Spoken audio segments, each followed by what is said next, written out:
Cowboy T, San Francisco liberal with a gun. In this video segment we're going to talk about how to resize and lubricate cast bullets, or bullets. This particular video series is as a result of someone emailing me a request to do this. They said they would like to learn how to do this without spending all sorts of money. They wanted to learn how to do this with the reloading gear. Someone else apparently had also done a video about this with this gear. They just wanted a little bit more explanation, particularly from those who are new to Tumble-Lubing, which is really what we're going to be going into. So we're going to do that. The basic process is as follows. First, you run your bullets through your lubrication step once with a light coat of liquid A-LOX. Second, you run them through the resizing die. Third, you put your real coat on, your quote-unquote real coat on. Why do we run them through the first time of lubrication, though? If we're just going to do it again later? Because when you're run your bullet through the resizing die, well, you're resizing the bullet. That removes the lubrication that we wanted on there in the first place. Why do we also do the other reason we do that? Keep leading from smearing the resizing die. Okay, it's the same reason that we lubricate bullets for shooting in our guns. Okay, we want to keep our resizing die free of lead, just like we want to keep our barrel enforcing cone and chambers free of lead. So we're going to grab some. These are some that I cast and gave a light coat of lube before. Okay, these are 150 grain lead round nose flat points cast out of a Lee 6-cavity mold. These are what I typically use for my hot 38 special and 357 Magnum loads. However, these are BHN 10.5. I'm going to use these in my 38 special plus P load that I'm going to develop here in a bit. Well, these things are heavy. Okay. Here's what they look like here.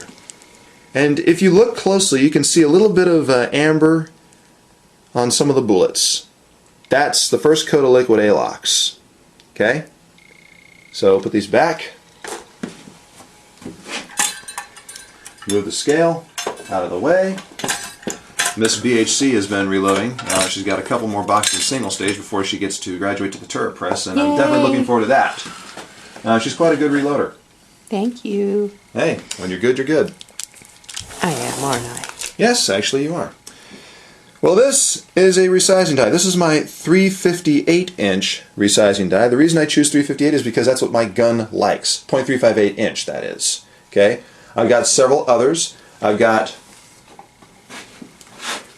.356 inch for 9mm applications. I also have a .357 inch for the Ruger SR9, which seems to really like that particular diameter, even in 9mm. Okay? This red case, you'll see what this does here in a bit. First, let's set up our resizing setup. Okay? This is my cheapy $30 reloader single stage press that I use for all of my bullet resizing needs. This little press, despite the fact that I do almost all of my loading progressively at this point, still gets a lot of use because I resize a lot of bullets. So, we replace our shell plate. That's this thing here. This happens to be a 38 special shell plate because Miss BHC is reloading on it. With this thing. This is a punch. Fits in just the exact same way. Just like that. Okay? And what happens is, you screw this baby in, just like any other die.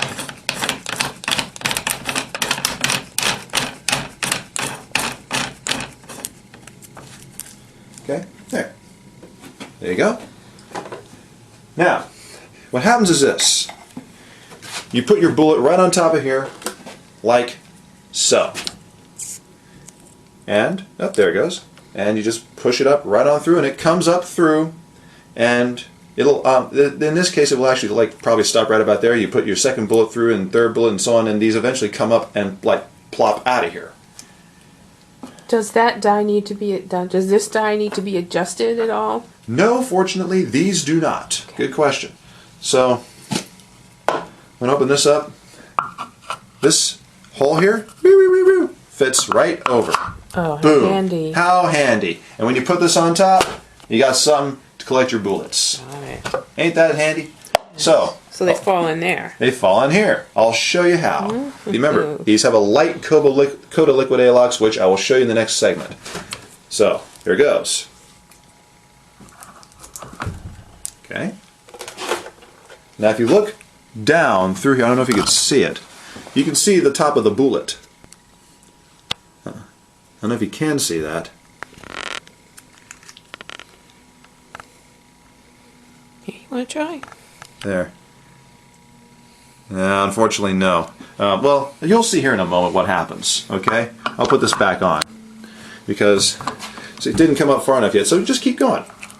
And eventually the bullets will rise and rise. Actually, there it is. Now you can see it. Oh yeah, look. Yeah, and now this one's going to come out. Wait. Okay. And here it comes. Can you see it? Yep. Okay, gee, I better put this on so that they have something to fall into. Fall into the cup. If you remember that reference, then you really are old. Gee, I'm dating myself. See, there, they fall right on into the cup. And just keep going. Just like this. Pretty simple, huh? Now I can go faster than this, of course. I'm taking it easy so you can get an idea of the action.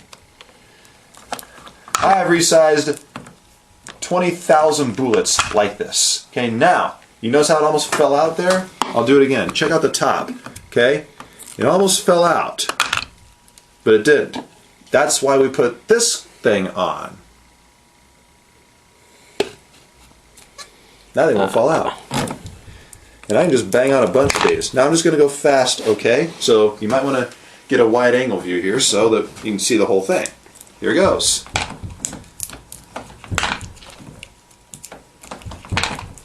Oh, by the way, notice, I had my gloves on before I started. I'm not taking any more heat over that one, though I deserved it. Better safe than sorry. Better safe than sorry. Plus, it's a lot easier to take these off than to try to wash liquid Alox off of your fingers. Yeah. So. How about how many can you do in an hour? Oh, 500. Wow. When you put it through the sizer, do you feel a lot of resistance? Not much. There's a little bit. And what that tells me is, okay, they needed to be sized down just a little bit. That right? Okay. Let's see. There was very little resistance there. My lead molds, I'll stop right here and just comment. My lead molds tend to drop bullets at about the right size. Here is the mold that made them. I'll be darned. Here's the mold that made them. I need to wash it out, clean it out. This mold happens to drop bullets at almost the exact right size. Okay? 0.3575 to 0.3585 inch. It's very good. Now I want to get them right to 0.358. Okay, now I felt resistance? Not much, really. Okay, I made it look right there like a lot more resistance than it really is. I mean, here we go. I'm just going to go fast, and I will encounter one. I'll tell you when I do it like that. It has resistance. No, not yet. Okay, that one. I'm not really using a lot of leverage. It doesn't take a lot of strength, in other words, to do this. Matter of fact, Yeah, put it up there. I'll just do the. Okay, yeah, I'll put the bullet up there. You do the action.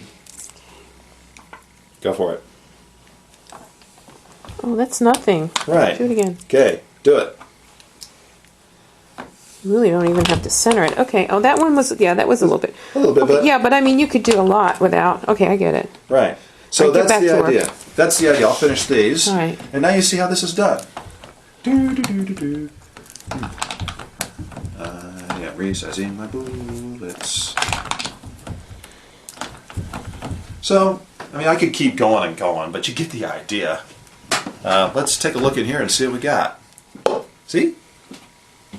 Oh, you got bullets. Bloop, bloop. And these will keep getting pushed up as we keep resizing. No, they don't get hung up in there at all. There's probably a couple dozen in there at Oh, least. can't see 'em. There we go. Duh. Yeah. Yeah. And I can do, like I said, I can bang out 500 easily in an hour. Great. It's not difficult. So, there you have it. That's how to resize bullets. And in our next segment, we're going to talk about lubricating them. Okay? We'll see you in the next segment. San Francisco liberal with a gun.